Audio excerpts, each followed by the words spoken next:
Today, we've been digging through, well, a ton of sources. Everything from engineering journals to finance reports, all to build you a complete, actionable system for cutting your vehicle costs. We're calling it the Smart Car Saving System. That's the mission, right? We're going to get beyond that basic just drive less advice and into the real high-impact strategies. For any driver, the goal is always to protect two things: your budget and your car's long-term health. Exactly. And when you look at all the material together, the big insight is that saving money on your car isn't just one trick. It's a whole system. It connects how you maintain it, how you drive it, your insurance, even how you handle taxes. Right. And we're going to structure this deep dive to show you exactly how all those small daily choices can add up to, well, some pretty massive long-term savings. And we have to start with the defense. I mean, the foundation of it all is just keeping the car running well for a long time. Because if you want to save money, you have to prevent the one thing that will absolutely destroy your budget. The catastrophic, unexpected breakdown. That's the one, the big, costly failure. Okay, let's unpack that foundation right now. Segment 1, extending lifespan and avoiding costly repairs. The sources all seem to stress a proactive approach. It's all about maximizing how long your car lasts by, sticking to the rules. And the number one rule is the manufacturer's maintenance schedule. Seriously, don't think of it as a suggestion. It's more like an insurance policy. Oil changes, tire rotations, brake checks, they all have to happen on time. But let's drill down into oil for a second. Okay, because I noticed the sources gave this huge range for oil changes, something like 3,000 to 7,500 miles. Why such a big gap, and how does that affect the budget? Well, that gap usually comes down to two things: the type of oil you're using and your driving conditions. So if you're using conventional oil and you do a lot of stop-and-go city driving, you'll want to stick closer to that 3,000 to 5,000 mile mark. It's just safer. Right. But if you're using a full synthetic oil, which is, engineered to last much longer, modern engines can easily go 7,500 miles, sometimes even more. So wait, you're saying that switching to a more expensive synthetic oil, which might cost me, an extra 30, maybe $50 in oil change? Yep. That could actually save me money in the long run because I'm just not changing it as often. Precisely. You're trading a little more upfront cost for a much better duty cycle. And more importantly, you're giving your engine superior protection against heat and breakdown. That extends the life of all the internal parts. It's a classic case of spending a little now to save a lot later. That makes perfect sense. So let's move beyond the engine itself and talk about the car's circulatory system, the fluids. If oil is the lifeblood, then yeah, the other fluids are like the nervous system. You absolutely have to check and top off all of them. Coolant, brake fluid, transmission fluid, power steering fluid. Ignoring these is just asking for trouble. I can imagine. For instance, the sources are crystal clear on this. Skipping a transmission fluid flush, which can feel pricey at the time, virtually guarantees you'll be paying for a multi-thousand-dollar transmission replacement down the road.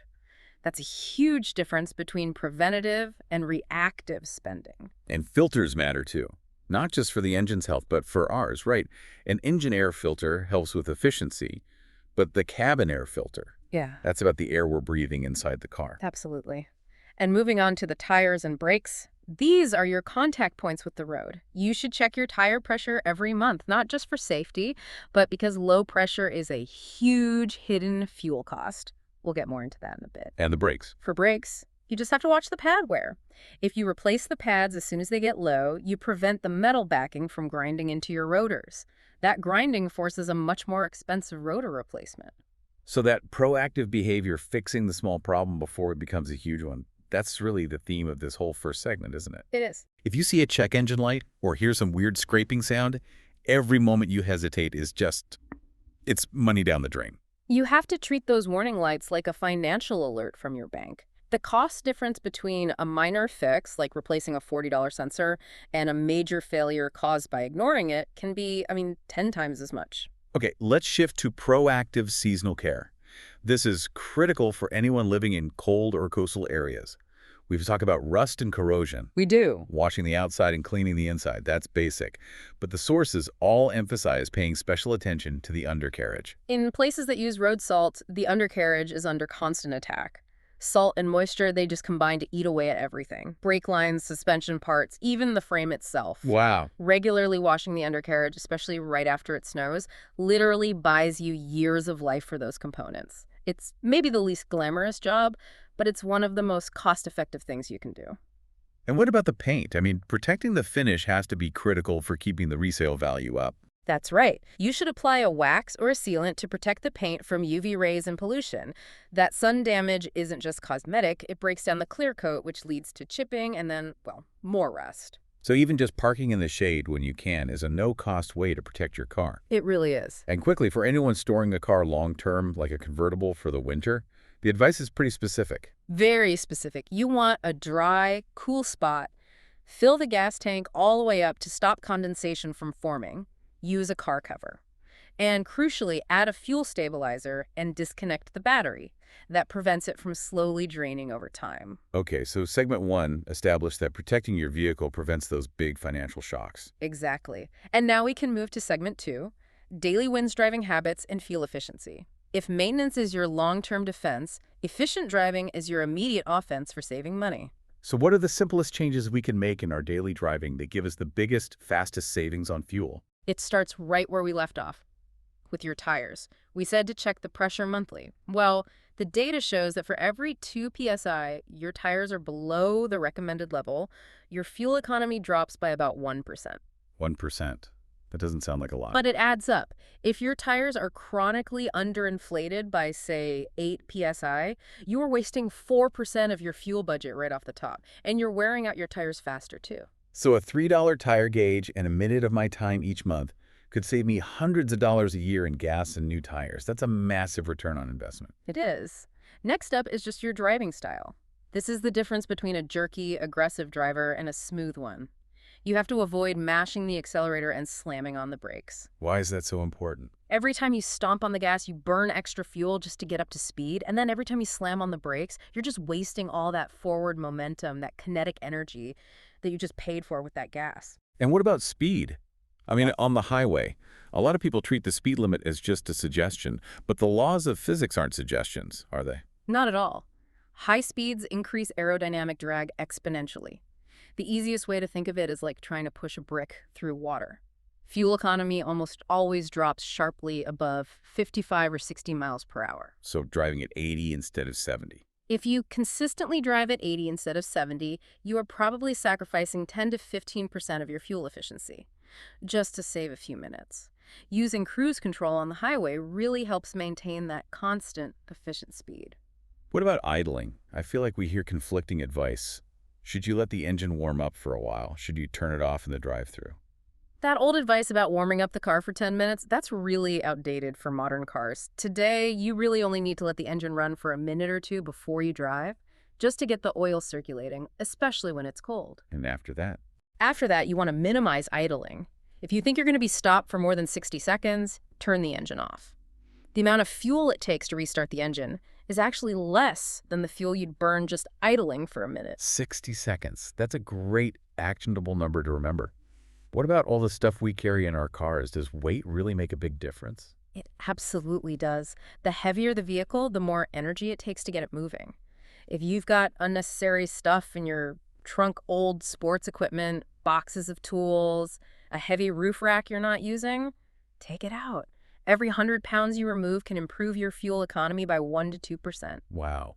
And the air conditioner.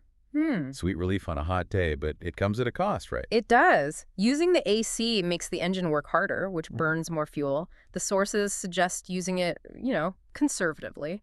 On the highway, it's actually more efficient to use the AC than to open the windows. Really? Why is that? Because open windows at high speed create a ton of that aerodynamic drag we talked about. But in city driving, at lower speeds, opening windows is usually the more fuel-efficient choice. And a quick note on fuel type. Yeah. Just stick to what the manual says. Using premium fuel when your car is designed for regular doesn't help at all. Does not provide better efficiency or performance. It just empties your wallet faster. And one last thing. Use modern navigation. Planning your route with an app to avoid traffic jams or a long series of red lights is a huge tool for saving gas. Less time sitting still means less fuel wasted. Okay, we've covered keeping the car healthy and driving it efficiently. Now let's jump into segment 3. The administrative side, insurance and fees. These are the big yearly expenses that have nothing to do with a mechanic, but they can drain your budget just as fast. This part is all about being strategic with your spending. The first rule of insurance is simple.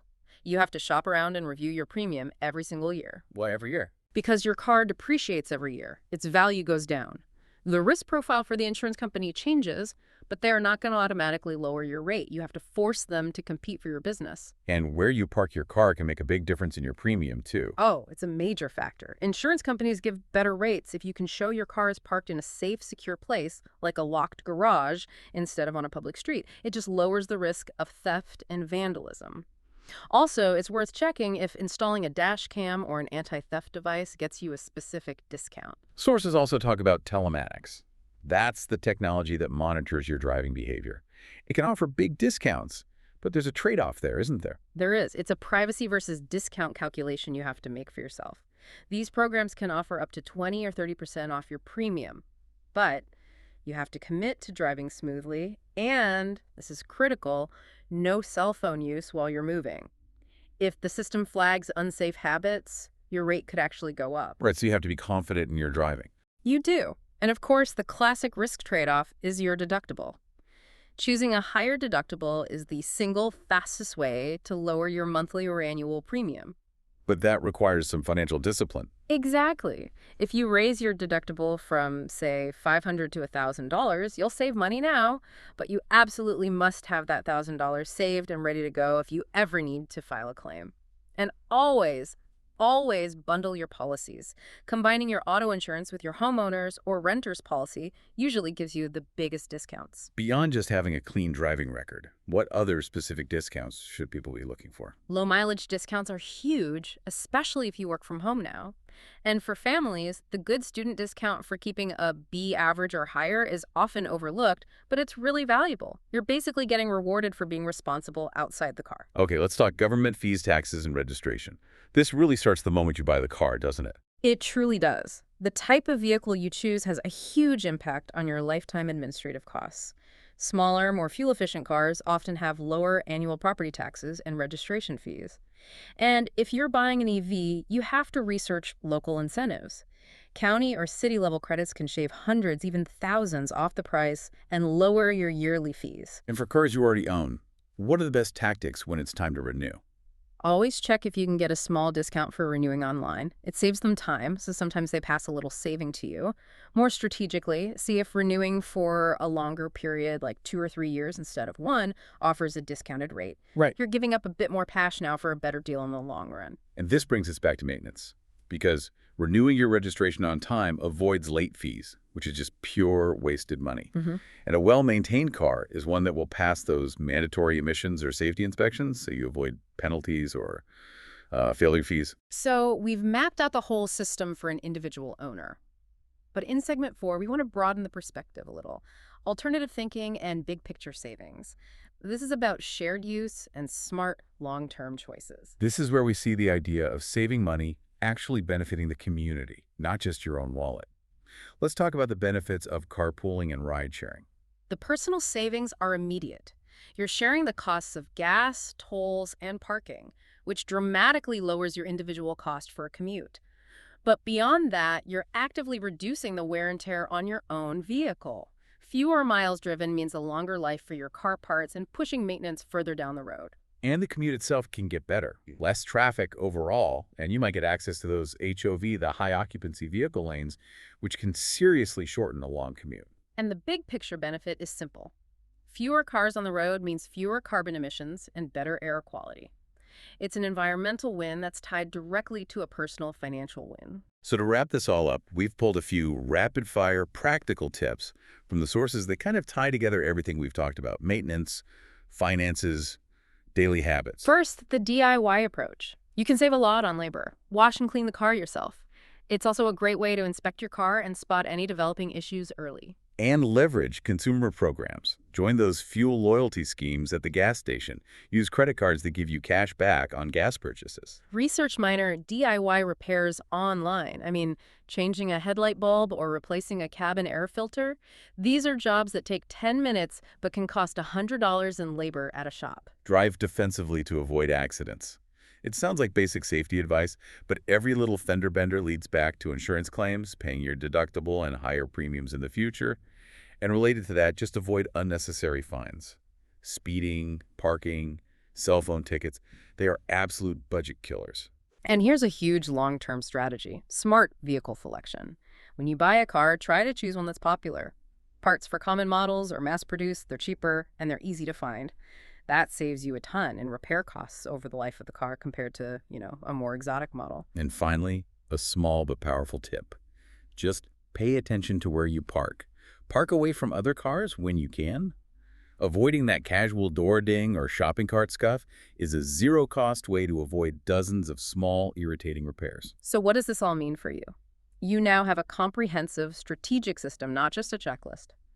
By adopting this system of proactive maintenance, efficient driving, and smart financial choices, you can turn owning a car from a passive expense into an active wealth management challenge. And we saw that the vehicle you choose has a huge effect on not just the sticker price, but on taxes, registration, and all these long-term fees, which vary wildly depending on where you live. And that raises the final critical question for you to think about. When you're budgeting for your next car, are you factoring in your specific local property tax laws, your annual registration fees, and any available environmental incentives? Or are you only focusing on the sticker price and the monthly payment? Because that difference in all those administrative costs, that's the true determinant of your total lifetime cost of ownership. Please like, subscribe, and get notified.